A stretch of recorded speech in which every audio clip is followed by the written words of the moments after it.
Hello everyone. This week we're going to continue our journey through Waka poetry by considering the social uses to which Waka was put early in the Heian period. I've already talked about how Waka was an integral part of the daily lives of the capital nobility at this time, and how it was used for a wide range of social communication and interaction. Those social, everyday uses of poetry eventually gave rise to the elaborate conceptions and formalised topics for Waka composition later in the Heian period and on into medieval times and beyond. So it's worth taking some time now to look at those communicative and functional uses of poetry in order to understand the foundations upon which the later literary constructs and structures were built. Talking about this type of poetry, usage in the abstract, however, would be, I think, rather dry. So what I'm going to do is briefly discuss some of the key features of aristocratic society in the capital early in the Heian period, and then discuss some practical examples of social Waka usage based around Waka-focused events which performed social functions. Hopefully, this will give you a clearer idea of how Waka was used at these times and for what purposes. To some extent, the emphasis here is going to be on this usage of the poetry rather than the poetry itself, although I will, of course, give you some examples of poems which were used in these ways. So, let's get started.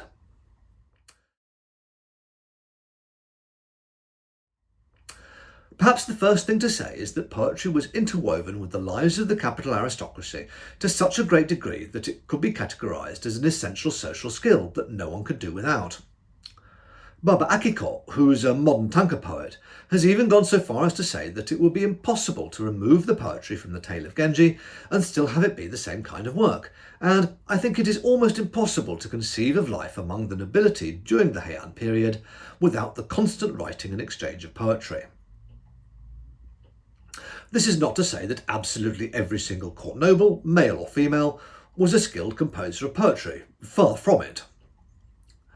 Instead, being able to produce a poem to fit an appropriate social circumstance, when that circumstance required it, was an essential life skill. I've been trying to think of something equivalent in today's society, and while I'm loath to continue harking back to social media, in some senses I think it fits the bill.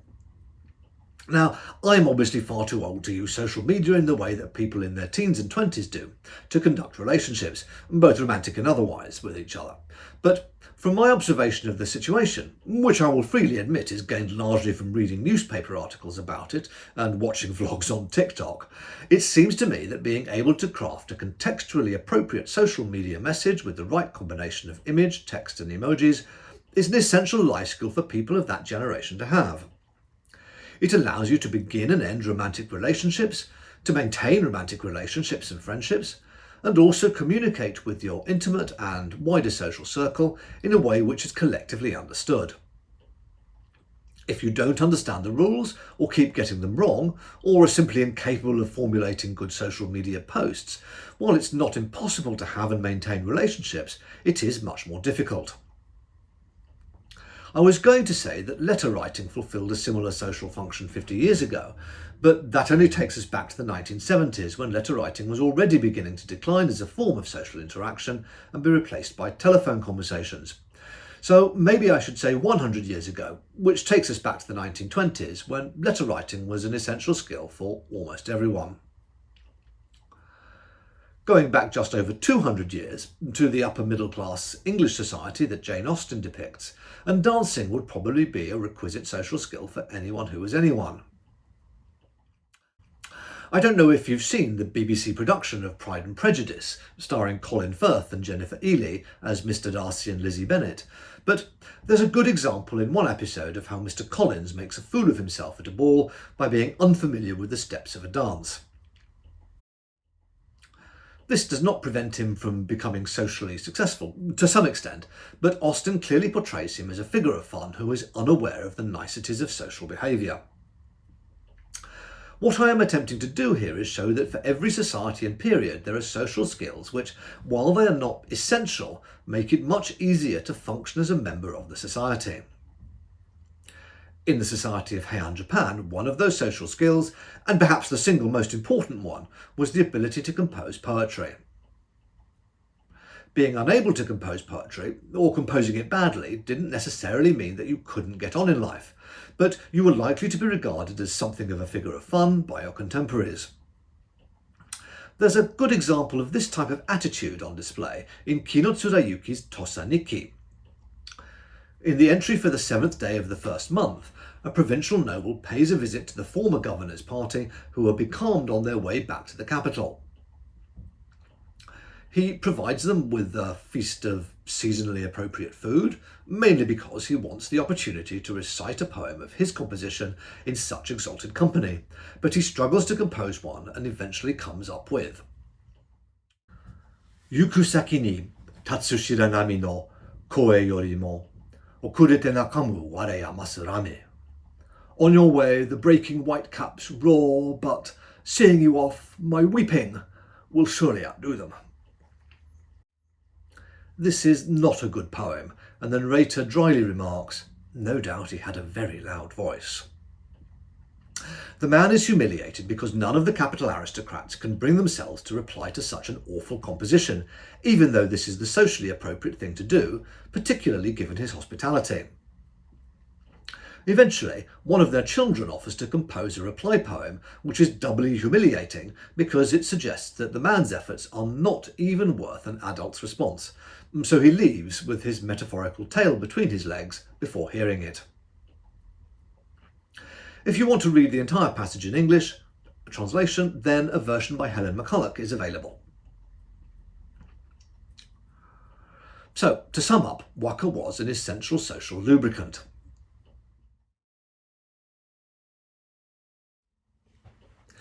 But why was it so important, and why was it used so much?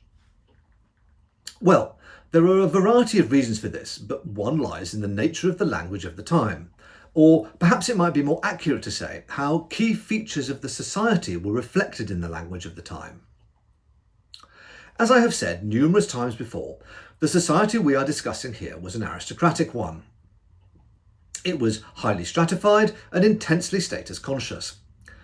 This status was reflected in an official system of court ranks, which gave public acknowledgement of how important a man and his family was.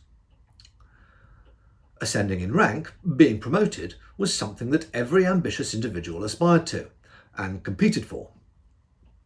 Being promoted in rank brought real material benefits. One could receive grants of land, servants, and even a degree of immunity from taxation, as well as the right to wear brighter colours at court and so display one's superiority ostentatiously. Thus, it was extremely rare for any given individual to ever be equal to someone else. They were either superior or subordinate to them, and these hierarchical social relationships were reflected in the language. What I mean by this is that the Japanese of the time had an elaborate honorific system which required that speakers change the words they used depending upon whether they were talking to a social superior or a subordinate. If you've learnt any modern Japanese, then you will be familiar with its honorific system, and if you're a native English speaker, may have found it difficult to get your head around. Although after you've lived it for a while, it can become second nature. At least it did for me, although I'm never quite sure that I've made the right choices when speaking to people. In one sense, the modern Japanese honorific system is more difficult to understand than that of the Heian period, because it's a relative system. What that means is that speakers choose the honorific language they will use to any given individual, depending upon their own personal assessment of the relative status differences between them. The pre-modern system, however, was an absolute one, meaning that there were particular honorific forms which were required to be used to and about individuals depending upon where they fell in the social hierarchy. So, there was specific honorific language used to and about those of the most exalted status, emperor, empress and crown prince, and then decreasing degrees of politeness and language use as you moved down the social scale. Some linguistic researchers have suggested that this system was so absolute that using the wrong honorific form to or about someone was not just a social faux pas, but actually ungrammatical. But this is overstating the point, because if it were so, then emperors, who sat at the top of the social hierarchy, would never have used honorifics to anyone. But we know that they did, particularly if they were conscious of a debt. In any case, one of the features of this honorific language is that its forms are very lengthy, with elaborate combinations of auxiliary verbs carrying the weight of the social message. This meant that it was all but impossible to use honorifics in Waka poetry, because doing so would violate the necessary syllable count, so conventionally Waka were written without honorifics. This meant that Waka was the one socially acceptable way to speak to another person directly, without the influence of social status interfering. Thus, despite its elaborate aesthetic codes, Waka was the best vehicle available to the Heian aristocracy for the direct expression of their emotions to other people, and so it's not surprising that it was widely used. Mark Morris talks a bit about this in his Waka and Form, Waka and History article, and you might want to refresh your memories by taking a look back at it. Incidentally, the lack of honorifics in Waka is something which we can see developing in the course of the Nara period, as some manual poems do contain brief honorifics, but these tend to fade out in the course of the 8th century. I've already talked about how Waka could be used for a wide range of social purposes in other presentations, but just to recap, it could be used for messaging friends, conducting love affairs, expressing one's religious feelings, and even appealing for a promotion from your boss. These are all practical social uses of poetry. This is not to say that poems composed for these purposes do not have literary merit, because many do. The reason we know this is because many such poems were collected and circulated in imperial and other anthologies in later years, but the people who wrote them did not set brush to paper thinking, I'm going to write some literature. Instead, they probably thought, I'm going to write to a friend, lover, etc., and this is simply how it was done. Like any facet of everyday life, however, it did not take long for people to begin to invent fictional contexts for the production of poetry. That is, they would imagine, what sort of poem would I write if this were the case, and then do so. Another activity was the provision of fictional contexts to poems which had already been written, essentially weaving a story out of a selection of work by a well-known poet or poets. Probably the best-known example of this is Ise Monogatari, the Tales of Ise, which was substantially based upon the poetry of a man named Ariwara no Narihira, and tells the story of an unnamed male protagonist all the way from his sexual awakening as a young man to his eventual death. In the image here, you can see the protagonist of Ise Monogatari, or Narihira, eloping with a noblewoman. He's about to hide her in the grass and run off to draw their pursuers away, but the posse sets the grass on fire, causing the lady to cry out. Musashi no wa kyou wa nayakiso wakakusa no tsuma mo komoreri ware mo komoreri. O Musashi Plain, burn not this day. Fresh as grass, my man is hidden there, as too am I. The woman is frequently identified as Fujiwara no Takaiko, Koshi, who later became consort to Emperor Seiwa and the mother of Emperor Yosei, but was said to have had a somewhat scandalous affair with Narihira in her youth. In any case, the popularity of Ise Monogatari in later periods and the dearth of actual information about Narihira's real-life biography led to a conflation of the events of the tale with those of his life, and transformed him into an almost legendary lover. A similar process occurred later to a poet by the name of Taira no Sadafu, or Sadafumi, when his poetry was used as the base of material for another tale, Heichu Monogatari, the tale of the Taira middle captain. Except in this case, the link between the protagonist of the tale and an historical personage was even more explicit. Incidentally, if this has whetted your appetite for either of these works, then both are available in English translation. I can heartily recommend Joshua Mostow and Royal Tyler's The Ise Stories, but The Tale of Heichu might be a bit more difficult to track down. Getting back to the topic at hand, very early on nobles were accustomed to the idea of writing poetry not in response to an actual real-world stimulus, but in response to one from their imaginations. Even such waka, however, could have social purposes. Taking a step back from the poetry for a moment, it's important to think about and understand how authority and power worked in Heian Japan. I'm not going to claim that it was free from the exercise of and control over physical force. The long and bloody history of coups, assassinations, and disputes over the imperial succession give the lie to that. But equally, by the beginning of the 9th century, when the court and nobility were settled in the new capital, the threat of full-scale armed rebellion was not substantial, and what the imperial household and other noble families needed to do was to find ways of demonstrating their legitimacy as rulers. And that is, they needed to create and control a narrative which made their superior social position and authority seem natural. I mentioned earlier, when I was talking about Manyoshu last week, that one of the things the early Heian court did was adopt a number of court rituals from China. In particular, there were ceremonies which involved the sovereign presenting poetic topics to his ministers and requiring them to compose poems in Chinese on these. These ceremonies provided ritual support to the legitimizing the claim of the Japanese emperors that they were equivalent to those of China, and thus their positions as sovereigns were natural and just, and supported by the grand cosmological order. And this led to the composition of and anthologization of a great deal of poetry in Chinese, composed by members of the Japanese court at this time.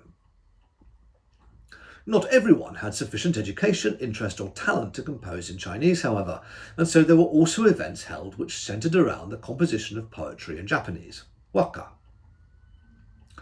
Eventually, Waka-focused events came to predominate, particularly after the fall of the Tang dynasty in China and an interregnum in Japanese diplomatic contacts with the continent while it was in chaos. Thus, even poetry which seems entirely literary in character could have a social or political purpose if it was composed for and presented at an event which functioned to bolster an individual's relationships with their peers and demonstrate their social superiority. Such events were not cheap to put on, and thus if someone could afford to do so, it went a long way to demonstrating how important they were and how right it was that they occupied a position of authority.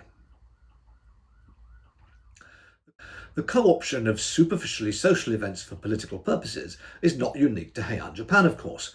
One can think of events from many cultures and periods of history which did exactly this. An English example might be Henry VIII's Field of the Cloth of Gold in 1520, for example. Of course, social in this context can also mean for the maintenance of friendly relationships. So there's a strand of Waka-related events which were simply put on to provide amusement between friends.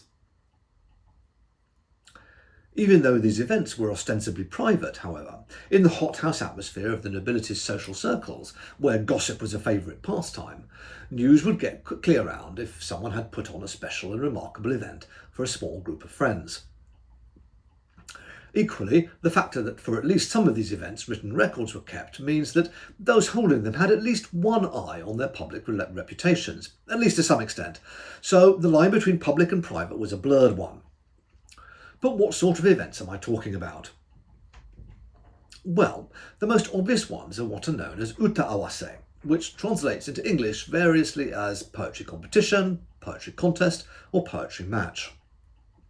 Put simply, these were events for the formal presentation and appreciation of poetry. Sometimes they were quite competitive, with the presented poems being judged for their quality and marked as winning, losing or drawing, and sometimes they were not, with poems simply being presented in pairs in sequence. Later on in the Heian period, they were to become crucial critical arenas in which poets advanced and defended their views of Waka poetics.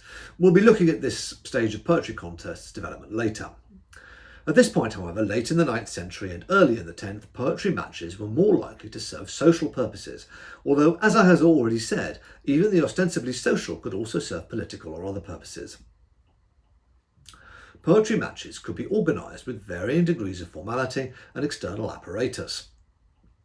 What I mean by this is that while it could be as simple as getting a group of people together, dividing them into teams, assigning a topic for composition and setting them off, this was rarely the case in early periods. Matches required careful preparation and significant economic outlay, so simply being able to sponsor such an event was a mark of social status. Hosts would need to prepare a venue for the contest, recruit participants and poets, possibly request someone eminent to decide upon the assigned topic, and ask another recognised authority to be the judge. Then there was the provision of food and drink, musical accompaniment and possibly dancing, and the provision of gifts for winners and losers. In some cases, there might also be a need to fund a visit to a shrine or temple after the event to give thanks, so I hope you can understand just how expensive putting on a poetry match could be. What I want to do now is take a look at a couple of early poetry matches in order to see how this worked in practice and what this meant for the poetry itself. The first poetry match for which we have records was just such a social event. It has a range of variant titles in Japanese, but we will call it Mimbukyo Yukihira Utawase, the poetry contest held by Minister of Popular Affairs Yukihira. This was a private event, and so its exact date is unclear, but it is known to have been held in the summer at some point between 883 and 887. It was a relatively small-scale event with 10 rounds on the topic of cuckoos, hototogisu, and 2 on love without meeting, awanu koi, and so contains 24 poems in all. The sponsor of the contest was Ariwara no Yukihira, the elder brother of Narihira, who I mentioned earlier. There are no independent records of this match being held, and so it's not possible to say definitively that it was Yukihira who held it, but given that his name has always been associated with it, and there is a dearth of other candidates, there's also no reason to doubt that he was its sponsor. Yukihira has been much overshadowed by his famous brother, but was also well regarded as a poet, having a total of 11 poems in imperial anthologies, which was a key indicator of poetic recognition. He is most famous, however, as an exile, because the headnote to a poem in Kokinshu reveals that he was exiled from the capital to a hamlet on the inland sea coast called Suma during the reign of Emperor Montoku, so at some point between 850 and 858. During the reign of the Tamura Emperor, when he was confined to Suma in the province of Tsu for certain reasons, he sent this to someone in the capital. Wakuraba ni tou hito waraba, Suma no ura ni moshi o taretsutsu wabu to kotae yo. If of me folk should come inquiring, then as on the beach at Suma the seaweed ever drips, I suffer, answer that. The exile does not appear to have lasted long, because Yukihira continued to receive court appointments from 859 and eventually rose to the role of Minister of Popular Affairs. Nevertheless, as a result of the inclusion of this poem in Kokinshu, his name came to be forever associated with the suffering felt by a noble deprived of the society of the capital, making him the archetypal poetic exile and the model for Murasaki Shikibu's later choice of Suma for the protagonist's self-imposed isolation in the tale of Genji. The headnote to the contest reads: The poetry competition held at the residence of Yukihira, the Minister of Popular Affairs. Left and right prepared the dioramas, among other things. The dioramas were in the form of rustic dwellings. Poems were composed on the endearing charm of a cuckoo call. Participants in a poetry match were always divided into 2 teams, which were conventionally called left and right as a result of where they were seated in relation to the sponsor's position at the head of the room. As can be seen from this note, however, the participants' responsibilities were not solely the creation of poetry. They had to prepare what I have translated here as dioramas. The Japanese word for this is suhama. These were models, usually of landscapes, produced to act as the focus for a poetry match's poems. You can see a couple of images of them here. Depending upon the formality of the contest and the wealth of the participants, these could be constructed from natural materials, plants, sand and stone, or of precious metals such as gold and silver, and competition between the teams over who could produce the most elaborate and beautiful diorama added to the event's enjoyment. Sometimes suhama were constructed to resemble actual poetic locations, and sometimes they were simply idealised landscapes. Sometimes they might even have living insects or actual miniature streams as part of them. After the conclusion of a match, poems were often attached to these suhama to add to its aesthetic impact and indicate explicitly the link between landscape and literature. In the case of Yukihira's contest here, the headnote suggests that the suhama were constructed to look like miniature cottages, although there is an alternate headnote in another manuscript which states that The left constructed a suhama in the shape of a mountain, and the right had a suhama constructed in the shape of a ruined house. So there is a possibility that the two sides' dioramas were not identical. The first round of the contest is as follows. Left, Tai, on hearing a cuckoo at a mountain dwelling. Natsufukaki yamazato naredo hototogisu, koe wa shigeku mo kikoezari keri. Deep in summer lies this mountain hut, yet cuckoo calls from the lush and thick greenery I cannot hear. And this is followed by right, on hearing a cuckoo at a country dwelling. Are ni keru yado no kozue wa taka keredo, yama hototogisu mare ni naku kana. Gone to ruin is this house where treetops are tall, yet the mountain cuckoo calls there but rarely.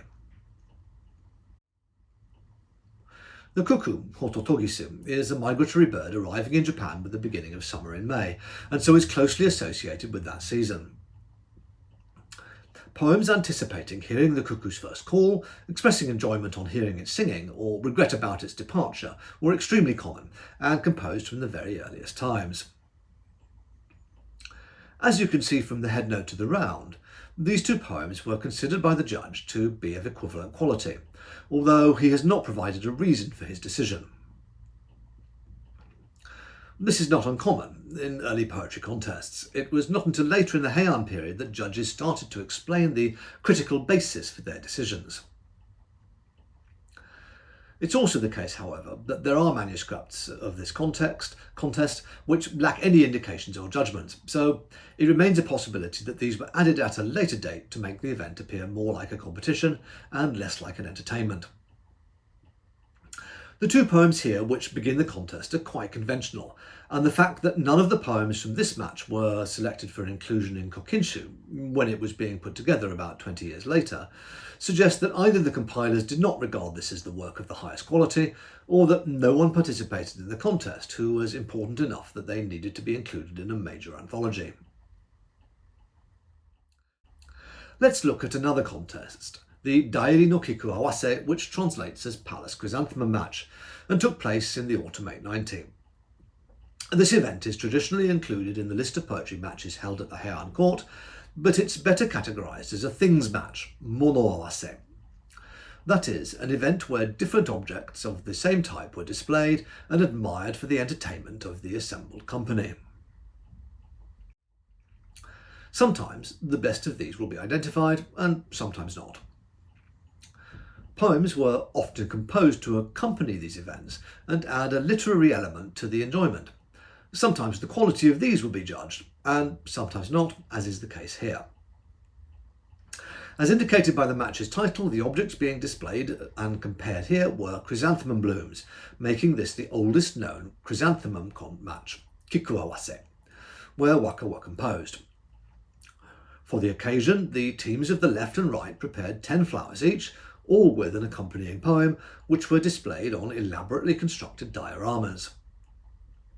Unlike in later matches, or indeed in Yukihira's earlier contest, the poems of the left and right were not presented one by one in contrast with each other, but all at once with their accompanying flowers. This emphasises the match's character as an elegant entertainment rather than a literary event. While it's impossible to be completely certain, it also seems likely that the poems were composed specifically for the event, rather than the poets selecting them from among their pre-existing compositions, given their close connection to the Suhama as described. Equally, however, it's important to emphasise that the poems were not simply written in response to the diorama. All are also on the topic of chrysanthemums. At this point in Waka history, chrysanthemum poems were still a relatively novel development. While kanshi, poems in Chinese on these flowers, appear in early collections such as Kaifuso, a florilegium of cherished airs, there are no chrysanthemum poems in Manyoshu, and it was only after the court aristocracy gained experience in composing poetry in Chinese on this topic that their minds turned to describing it in Waka.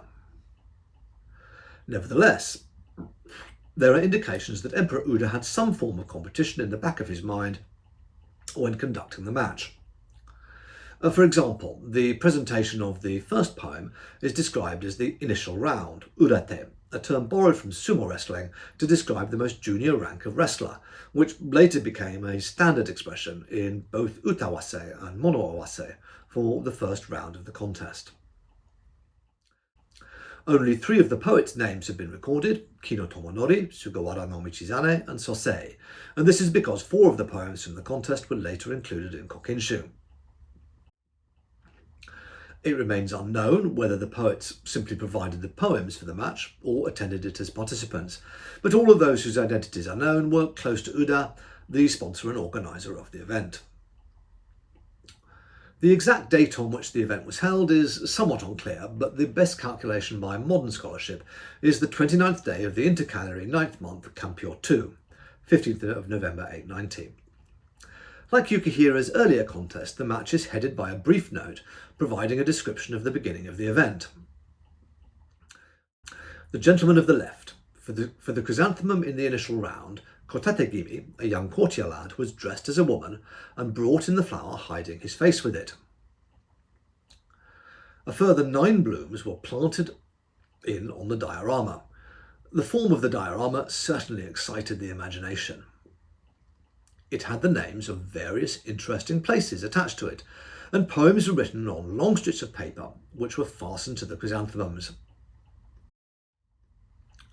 Casual waka were often written on rectangular strips of paper called tanzaku, which members of the aristocracy tore from sheets of paper which they carried about with them for making notes.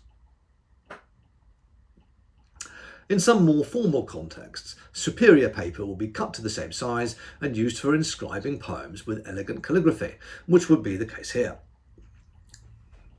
During the Insei period, these strips of paper also became known as tanzaku and are still used for writing poetry in formal situations. This description of the way in which the left began the match is then followed in the text by the left's poems. After them comes the description of the right's arrangements. The gentlemen of the right. These too had the son of the courtier Fujiwara no Hirokage, the governor of Awa, Shigetoki, construct an extremely large suhama upon which all the chrysanthemums were grown together. Because the area was cramped when they brought it in, they made preparation to bring it in all at once, attaching wheels to sections, thinking to do it in one, but were startled by the gentlemen of the left bringing in their blooms one by one. When all were brought in and assembled together, they made a single charming spectacle. Yet, though assembled, they were separated and thus seemed incomplete. The initial poem became mixed in with all the others. It seems clear from this description that it was the left which provided a more interesting spectacle during the match, given the way in which they presented the chrysanthemums and the accompanying poems.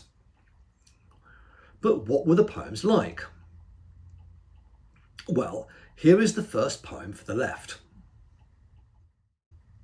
Initial round, a chrysanthemum from Minase in Yamazaki.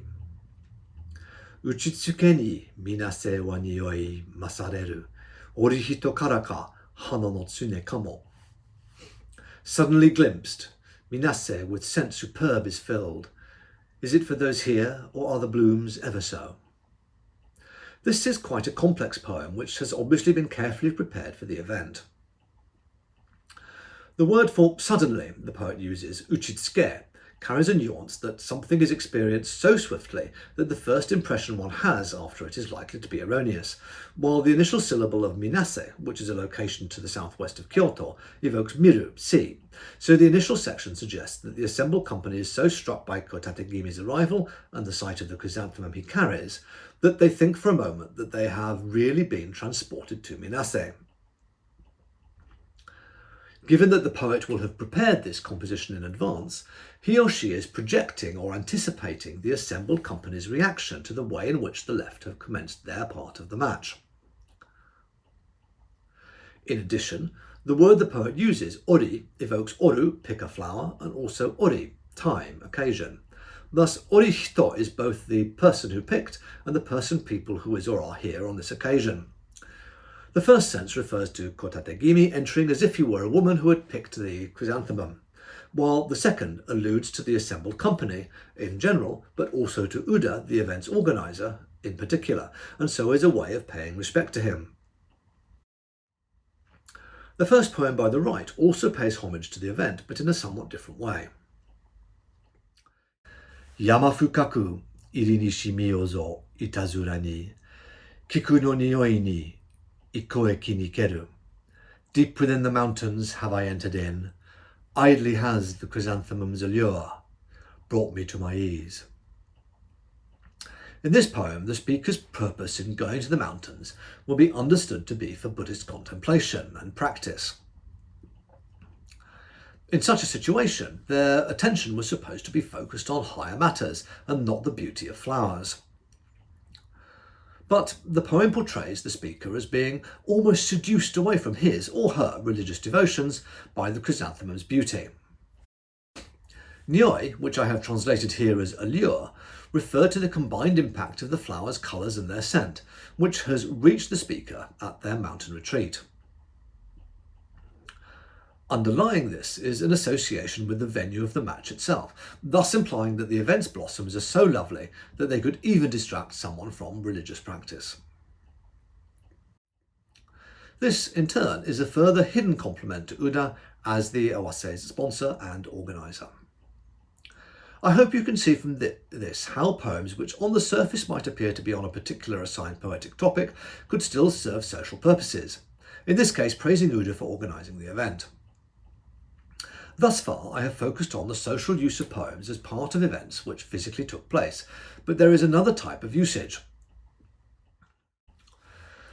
Two of the most famous poetry contests from this period are the poetry contest at the house of Imperial Prince Koresada, Koresada Shinnoke Utawase, which dates from some point prior to the 9th month Kampyo 5, October 893, and the rather long-windedly titled poetry contest held by the Empress Dowager during the reign of the Kampyo Emperor, Kampyo no Ontoki Kisai no Miya Utawase, with the Kampyo Emperor being Uda, which took place around the same time. Both of these are large-scale matches, with Koresada's contest containing 71 poems and the Empress Dowager's 193, and so would have been very lengthy events if they had actually taken place. The scholarly consensus, however, is that both of these are what is known as Senka Awase, selected poem matches. That is, matches where poems were chosen from among a group of poets' existing work and then assembled into the form of a competition. In other words, they took place purely on paper. Many of the poems in both of these competitions were by poets who were accepted talents, and many of the poems which were included in them were later to be included in kokinshu. So here we have a further social use of waka poetry. What's important is not the poems themselves, although, as I have just said, many of them were of high quality, but the fact that they were assembled together into a coherent unit for a social purpose. In the case of the Empress Dowager's contest, this was to celebrate the 60th birthday of Princess Nakako, or Hanshi, the mother of Emperor Uda. In one sense, the production of these contests serves as a precursor to the compilation of Kokinshu as the first imperial anthology, but the latter, while undoubtedly serving a political purpose as a demonstration of the authority of the emperor who gave the instruction for it to be produced, Daigo, also had a much stronger literary critical component as a work which demonstrated the versatility and value of waka poetry. These contests do that as well to some extent, but the main purpose was to simply create what one could call objects of beauty for the appreciation of named individuals. This is a demonstration of the way in which poetry could function in Heian society as a thing which could be used for and serve a variety of purposes. There is one further social use for waka poetry during the period which I want to discuss briefly. Gus Helt suggests that Uda used people's participation in and his organisation of poetry events, and in particular the Teiji in Utawase. The title could mean either the poetry match held by former Emperor Uda or the poetry match at the Teiji Villa, which took place in 913, as a means of negotiating between competing branches of his own extended family, through the inclusion as participants of a range of male and female family members.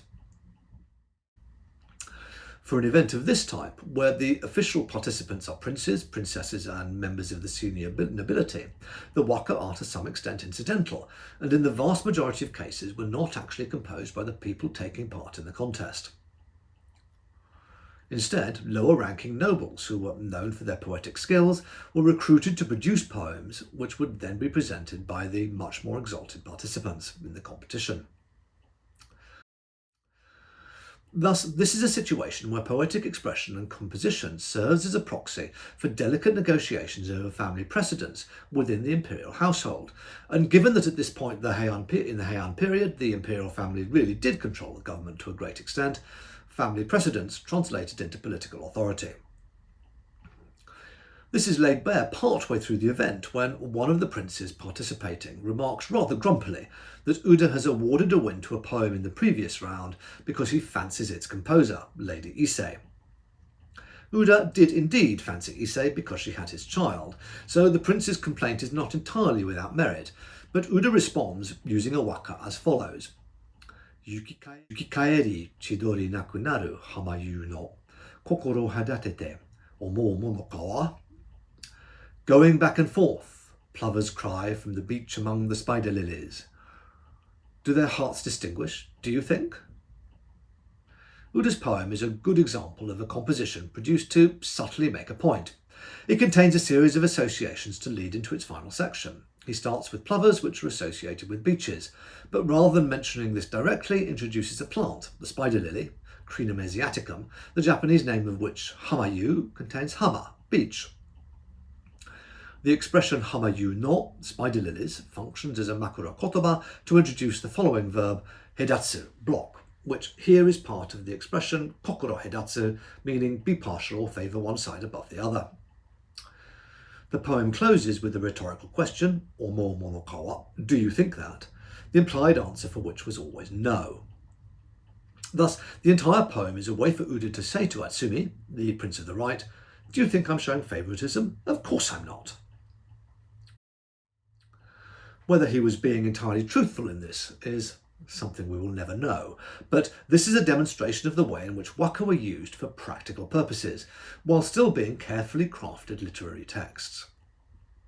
And on that note, I'm going to close this discussion of the social uses to which waka poetry was put early in the Heian period.